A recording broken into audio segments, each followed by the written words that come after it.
J'ai eu l'expérience d'un système.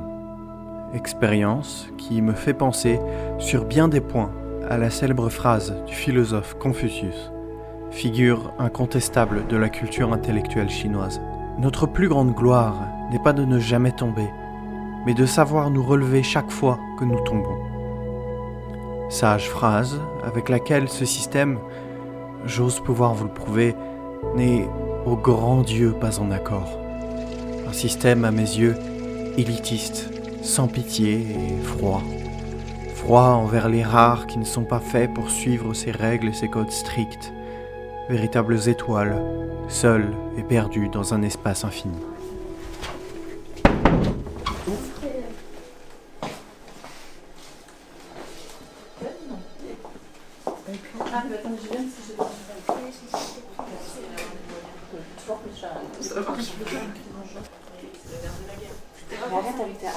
Alors, le micro-lycée est une initiative qui est née en 2017 avec 3 élèves qui ne pouvaient plus se rendre à l'institution. Les parents m'ont alors sollicité et de là est né le micro-lycée. J'ai écouté les besoins des élèves. Ils avaient besoin d'une pièce et d'une salle de classe à proximité de l'institution, ne plus franchir le seuil du portail là où passent tous les autres élèves. Ils avaient besoin aussi de professeurs de l'éducation nationale. Donc nous avons trouvé une salle à proximité, les professeurs s'y rendent depuis et ça connaît un vif succès.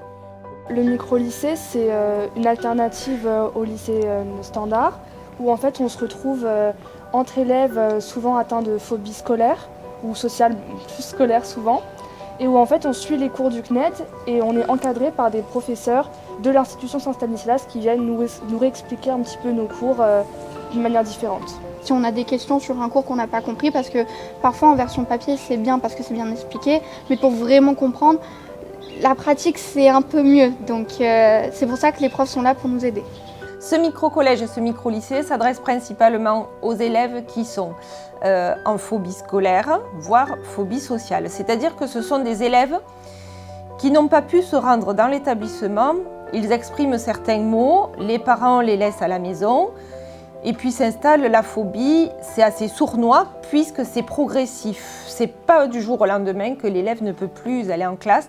En revanche, il y a une rupture nette un jour où l'élève n'est plus en capacité de se rendre dans l'établissement sans être malade.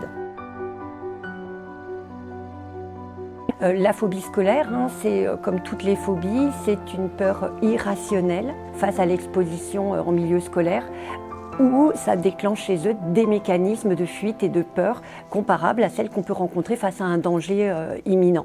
J'ai eu une scolarité assez compliquée, donc au collège j'ai été harcelée pendant 2 ans, donc ça n'a vraiment pas été facile. J'ai été dans une phase très compliquée où j'ai dû être hospitalisée, j'étais suivie par une psychologue, une psychiatre, j'ai dû être hospitalisée en psychiatrie parce que ça allait vraiment pas.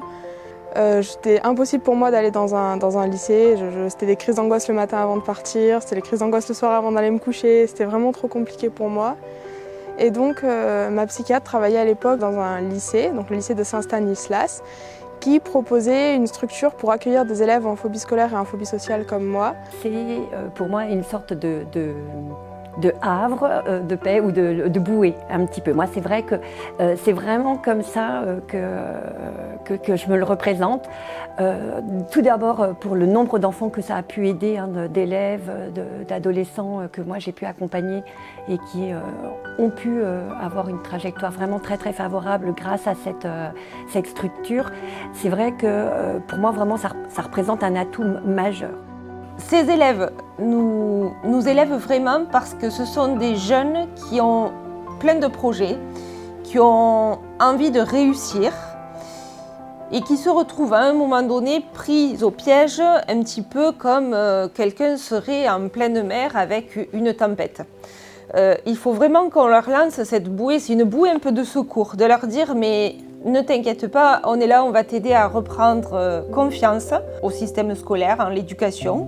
Et comme ça, ils arrivent à retourner, à avoir envie par eux-mêmes de retourner en classe d'essayer et bien souvent, une fois qu'un élève est retourné en classe, c'est une victoire. Il y retourne 2 fois, 3 fois, puis à 2-3 cours par semaine et du jour au lendemain, il dit « mais moi la prochaine année, je rentre en classe et au mois de septembre ça se passe » et l'élève arrive à avoir une scolarité tout à fait normale.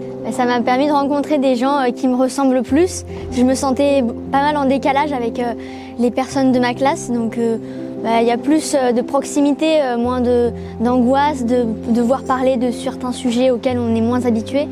Donc pour moi, ça m'a beaucoup apporté au niveau du social avec mes camarades. Le micro-collège, je pense que c'est une bonne chose. Moi, n'arrivant pas à aller une seule heure en cours, ça me permet aussi de faire des inclusions. Là, je retourne petit à petit en cours normaux. Les profs sont très sympas, très compréhensifs vis-à-vis de la situation. Je sais que je peux y aller à mon rythme s'il faut que j'y aille 1 heure au début et puis après 2 heures et puis pour y aller petit à petit. Au niveau humain, c'est très riche. Il faut arriver à trouver les bons mots. Ça change le regard aussi sur ces enfants qui, on se rend compte en fait qu'ils ne peuvent pas, qu'ils ne maîtrisent pas, qu'ils ne peuvent pas. Et c'est vrai que quand on voit que les enfants arrivent, ne serait-ce qu'à franchir la porte, chose qu'ils ne faisaient pas, à monter en classe où ils n'y arrivaient plus, à échanger avec d'autres élèves du micro. Au départ, ils arrivent en septembre, il n'y a aucun échange. Et puis là, aujourd'hui, ils arrivent à parler entre eux, à communiquer. C'est quand même aussi beaucoup, pour nous, c'est un apport. Enfin, vraiment, c'est difficile à décrire, tellement c'est riche.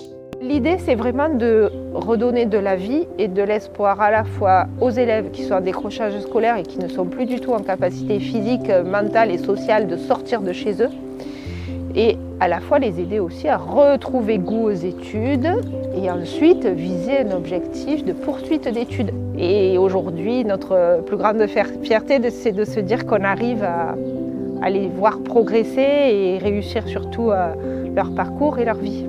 Même si les moyens sont différents, la finalité est la même, donner des cours à des adolescents et avoir envie de les élever. Et en vérité, ce qui est une réalité, c'est qu'ils nous élèvent plus que ce qu'on les élève, parce que du coup on apprend plein de choses à travers eux. Et même l'adaptabilité du métier de professeur a surtout changé en fait, avec ces élèves-là. Donc c'est une vraie richesse d'avoir ce micro-collège ici et d'être professeur pour le micro-collège cette année et les années futures, j'espère. Là, les enseignants ont aussi un rôle finalement de soutien.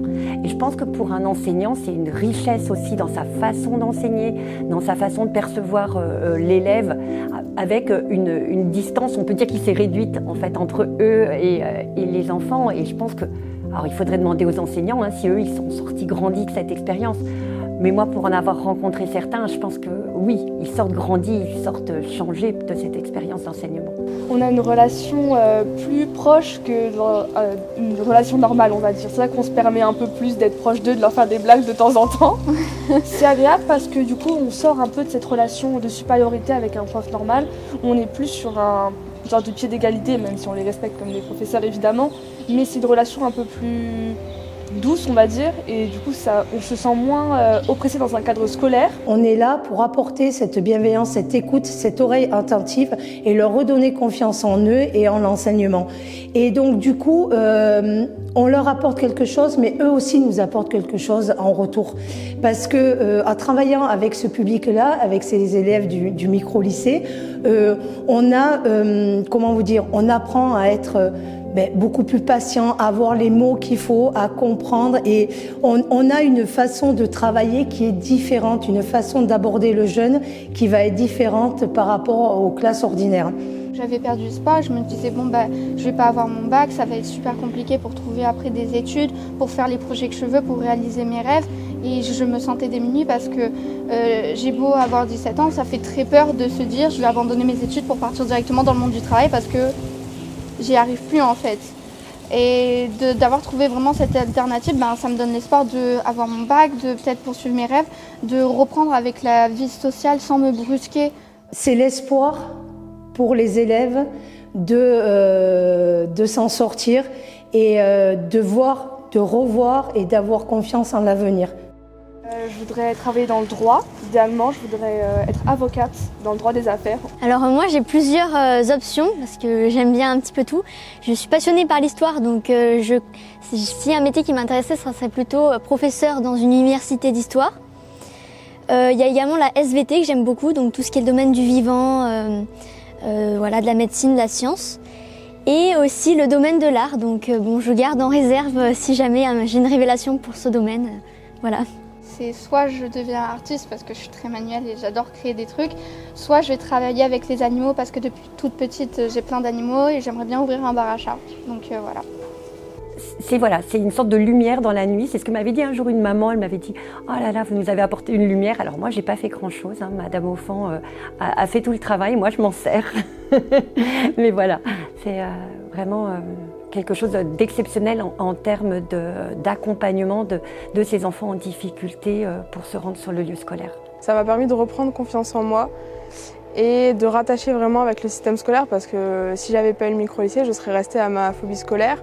Impossible de revenir à l'école, j'aurais dû passer par le CNED tout seul et j'aurais peut-être même pas eu mon bac. Revenir d'un coup en licence, on était 500 en plus en première année, ça a été très compliqué. Il a fallu quand même s'adapter, ça n'a pas été évident.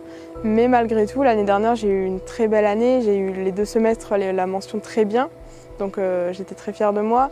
Cette année à nouveau, au premier semestre du coup, de ma 2e année, j'ai encore eu la mention très bien. Et je sais qu'on n'est que 8 à avoir eu la mention très bien, donc je suis quand même dans le top de ma promo et je suis très contente parce que vu le parcours que j'ai derrière moi, ça n'a pas été facile, ça a été beaucoup de travail et je suis contente de là où j'en suis arrivée aujourd'hui.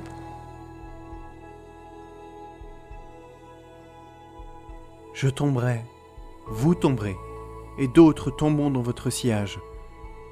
Mais tant que nous nous relèverons, la dernière chute n'en sera que plus glorieuse, et les astres n'auront d'autre choix que de s'incliner devant notre victoire.